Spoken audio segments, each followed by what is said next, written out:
Taliban has reportedly killed the mastermind behind a suicide attack at Kabul International Airport in 2021. This is according to the US. 13 American troops and many civilians were killed in the attack. It took place when US troops were in the process of pulling out of Afghanistan. China's Taiwan Affairs Office has said that authorities will be on high alert for any activity that poses a threat to China's sovereignty and territory. The statement comes following media reports of the EU calling for Navy patrols in the Taiwan Strait. China's recent naval and air force drills in the Taiwan Strait have drawn criticism from Europe. The UN Special Envoy has said that the US and Saudi brokered ceasefire in Sudan appears to be partially holding. However, there's no sign that the warring parties are ready to seriously negotiate. The fighting broke out between Sudan's armed forces and the Rapid Support Forces paramilitary group on April 15th. UN Secretary General Antonio Guterres described the violence in Sudan as heartbreaking. He has said that the power struggle puts Sudan's future at risk and could cause suffering for years. Russian Foreign Minister Sergei Lavrov has said that Sudan has the right to use services of Russia's Wagner private military group. Wagner has so far denied in Sudan and has said it has nothing to do with the fighting taking place in the country. In March 2022, Western diplomats in Khartoum said that Wagner was involved in illicit gold mining in Sudan. Sudan denied this allegation. He added that there are still obstacles blocking Russian exports. Last month, the pact was renewed for 60 days. Russia has signaled that it may not agree to any further extension unless its demands are met. Moscow wants the West to remove sanctions on exports of Russian grain and fertilizer.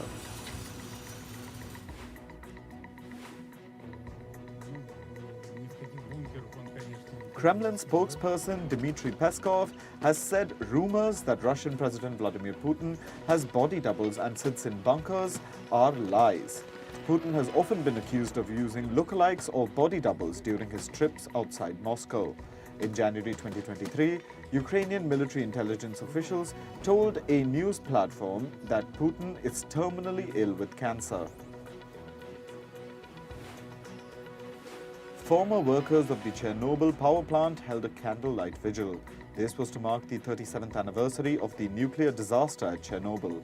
It led to many deaths and radioactive contamination in parts of Eastern Europe. The infamous plant is located in present-day Ukraine. It made headlines last year after it was briefly captured by Russian forces. Brazilian President Luiz Inácio Lula da Silva has criticized the Russian invasion of Ukraine and called it an insane war. During a visit to Spain, Lula said his country is committed to finding a peace formula to end the conflict. This comes days after Lula made a statement in which he appeared to blame Ukraine for the war.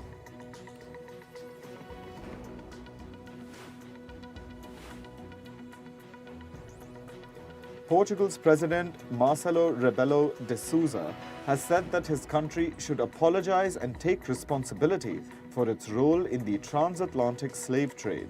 This is the first time a leader of the southern European nation has suggested such a national apology. He made the statement after Brazilian President Lula da Silva addressed the Portuguese parliament. From the 15th to the 19th century, 6 million Africans were kidnapped and sold into slavery. Portuguese vessels were used to transport many of the captured people across the Atlantic. The death toll in Kenya's starvation cult case has increased to 89. Exhumation sites have been cordoned off. Kenya's Interior Minister has called for the group's leader, Paul Mackenzie, to spend the rest of his life in prison. He also said that anyone who assisted him by digging graves or disposing bodies should also face the harshest penalties under the law. This year, Israel marks its 75th Independence Day. It comes in the backdrop of protests against a proposed judicial overhaul. Hundreds of thousands of Israelis have been protesting every week since the beginning of the year. Their anger is directed against Prime Minister Benjamin Netanyahu. protesters see the overhaul as a threat to Israel's democracy. US President Joe Biden and South Korean President Yoon Suk-yeol visited the Korean War Veterans Memorial in Washington, D.C. The memorial commemorates the Korean War, which took place from 1950 to 1953.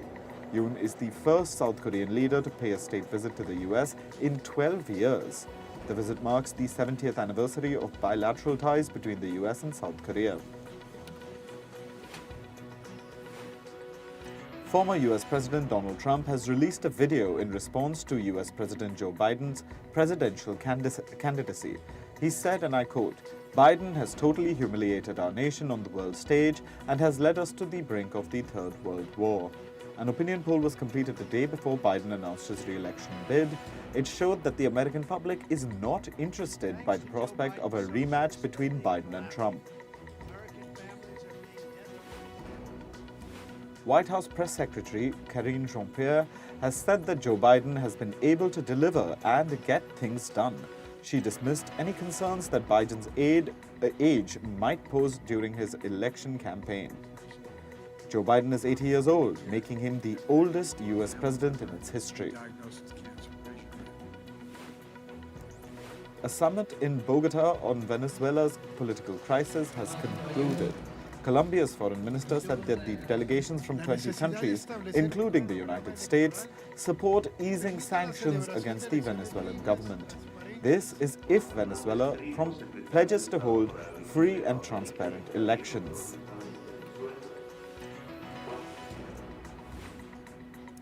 People in the South American nation of Uruguay are protesting. They took to the streets as lawmakers vote on a bill to gradually increase the retirement age in the country from 60 to 65 years. One of the protesters said that the government is asking them to work for 5 more years to receive less pension than they had until now. British American Tobacco has agreed to pay more than $600 million. This is to settle charges that it violated US sanctions by selling cigarette materials to North Korea for years. This is by far the most severe action taken by US authorities against a company for violating sanctions against North Korea. Climate activists in Berlin glued themselves on the asphalt and blocked traffic. On Monday, police arrested around 200 people as they held sit-ins on the roads across the country. Protesters were demanding better climate protection. German Chancellor Olaf Scholz's government has voiced their opposition to this form of protest. Spain is bracing for a week of extreme heat. Temperatures are likely to go as high as 40 degrees Celsius. This would be the highest temperature recorded in the country for the month of April since Spain started keeping records in 1961. Officials are laying out plans to open public swimming pools early. The high temperatures are coinciding with a long-running drought in the country. A rapid heating of the world's oceans has alarmed scientists. They're concerned that the phenomenon will add to global warming. This month, the global sea surface has hit a record high temperature. Scientists worry that the world's temperatures could reach a new level by the end of next year. Warmer oceans can kill marine life, lead to more extreme weather, and raise sea levels. Apparel retailer Gap is eliminating hundreds of jobs in a new round of layoffs. This is expected to impact its workforce globally. On April 18th, the company reportedly began notifying employees of the cuts in its international sourcing division. The company will begin laying off employees in its San Francisco headquarters from this week. Meanwhile, industrial conglomerate 3M will also begin laying off people in its second round of job cuts. The company will reportedly eliminate about 6,000 positions. 3M aims to control costs amid waning demand for its consumer electronics. 3M is a diversified manufacturer that makes products ranging from sticky notes to smartphone screen protectors. US Treasury Secretary Janet Yellen warned against US Congress's failure to raise the country's debt ceiling. She said that failure to raise the ceiling would result in a default. The default in turn would result in job losses and drive loans higher. Yellen said this could cause an economic catastrophe.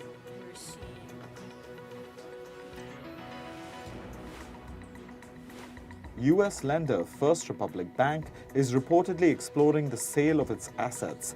Reports say it could sell assets worth up to $100 billion. This comes just after a day after the bank revealed plans to shrink its balance sheet. It's also planning salary and job cuts to slash expenses.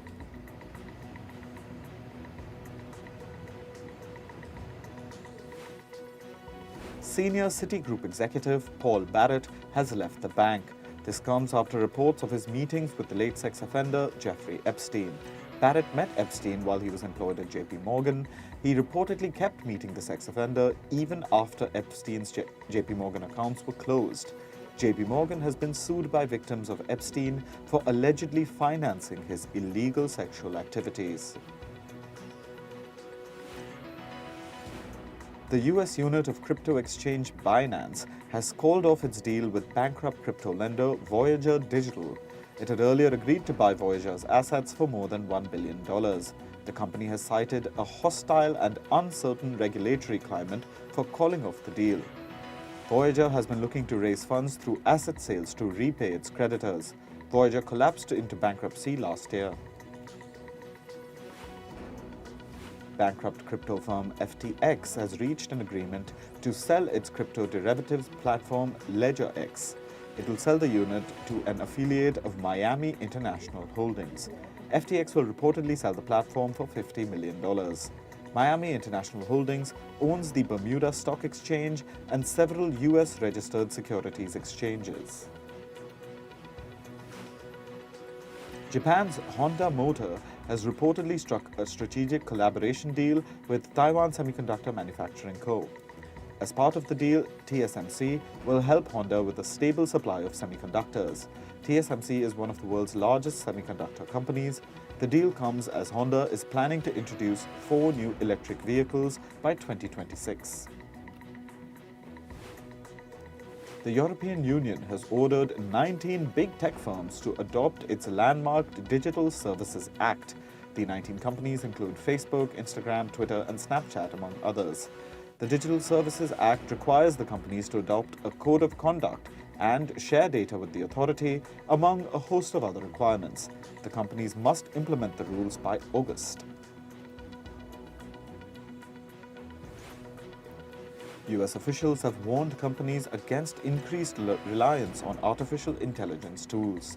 They've said that AI tools can heighten the risk of bias and civil rights violations. The officials are reportedly policing marketplaces for such discrimination.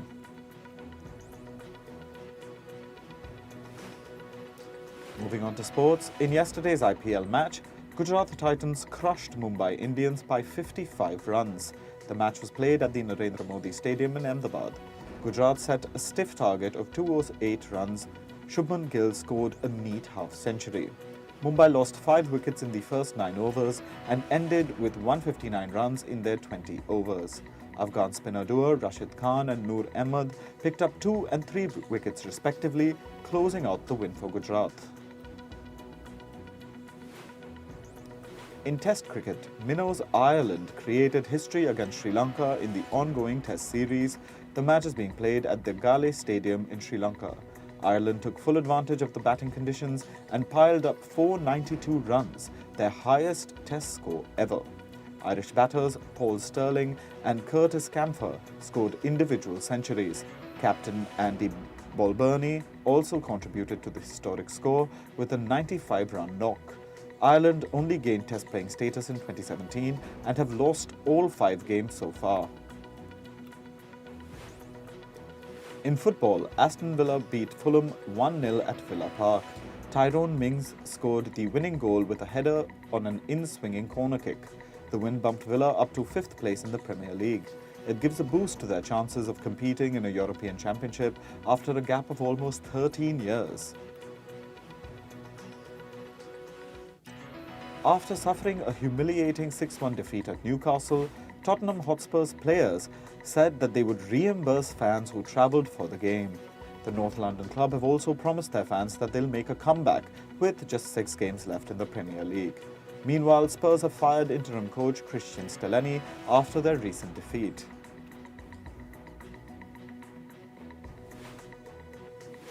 In La Liga, Real Madrid were handed a crushing 4-2 defeat against Girona.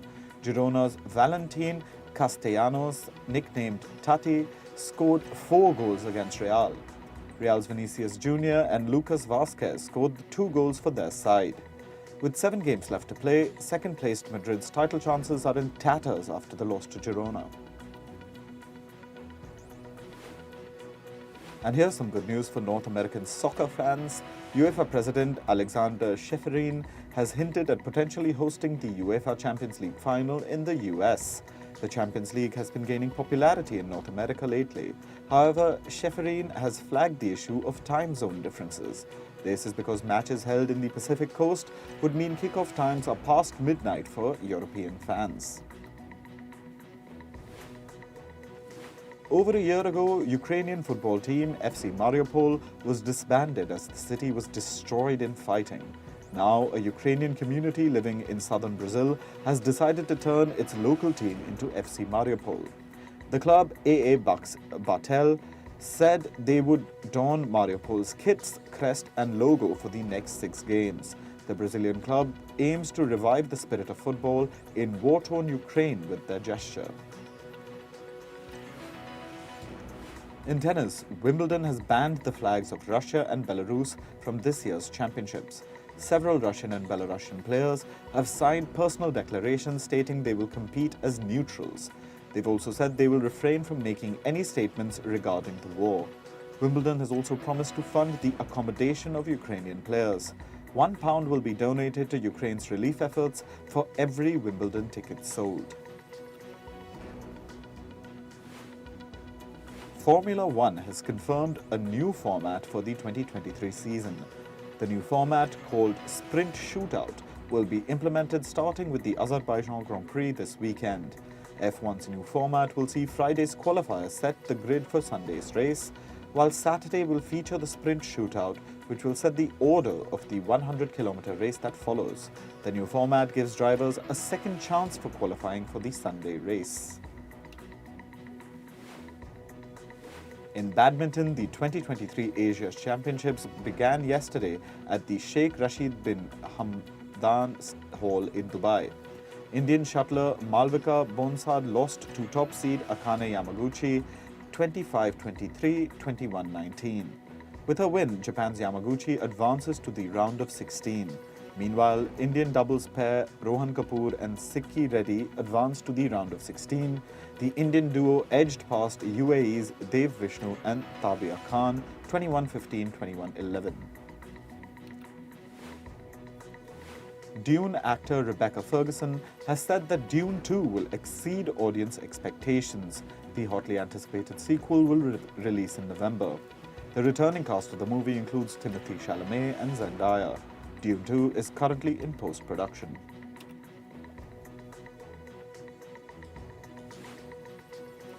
DC has touted The Flash and Aquaman among other upcoming offerings at CinemaCon 2023. DC's The Flash is slated for a release on June 16th. Meanwhile, the release date for the new Aquaman movie has not been announced yet. The studio is buoyant on The Flash, considering the movie its most anticipated 2023 launch. Also at CinemaCon, Oprah Winfrey has introduced the first trailer for Warner Bros.' The Color Purple. The new offering is based on Alice Walker's book and the musical adaptation of the novel. Set in the South during the early 1900s, The Color Purple was lensed in the Atlanta area by two-time Academy Award-nominated cinematographer Dan Loston. Veteran actor Denzel Washington has been given a surprise Lifetime Achievement Award at the ongoing CinemaCon. Washington thanked the audience for their unwavering support throughout his career. In a career spanning more than 4 decades, Washington has appeared in over 50 films. He's also won numerous awards, including 2 Academy Awards, 3 Golden Globe Awards, a Tony Award, and a Screen Actors Guild Award. Kraven the Hunter will be Sony Pictures' first R-rated Marvel movie. This was confirmed by Golden Globe winner Aaron Taylor Johnson. He also provided CinemaCon attendees with a first look at the superhero movie. Kraven the Hunter will feature Aaron Taylor Johnson as he takes on the mantle of the titular Spider-Man villain. Late actor Carrie Fisher will have her name memorialized posthumously on Hollywood Boulevard. It'll happen on May 4th, which is known by fans as Star Wars Day. Fisher is best known for her iconic role as Princess Leia in the Star Wars trilogy.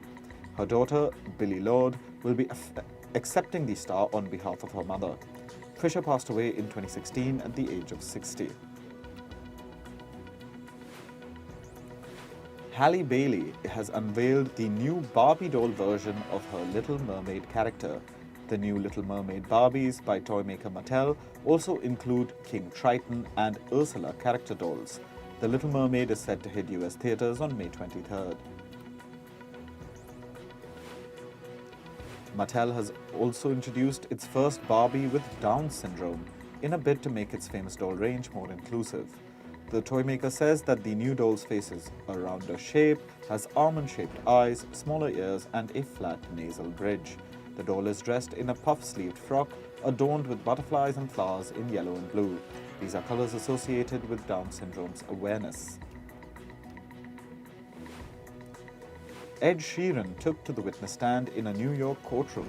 This was to deny allegations that his hit song, Thinking Out Loud, ripped off Marvin Gaye's soul classic, Let's Get It On.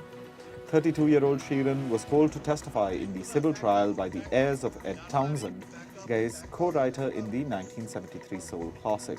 The family has accused the English star of violating their copyright. Trailblazing singer, actor and political activist Harry Belafonte has died at 96. According to his spokesperson, congestive heart failure was the cause. Belafonte breathed his last at his New York home with his wife by his side. He was the first black performer to win a major Emmy in 1960. Among his many accolades, Belafonte received an Academy Award for his humanitarian work in 2014.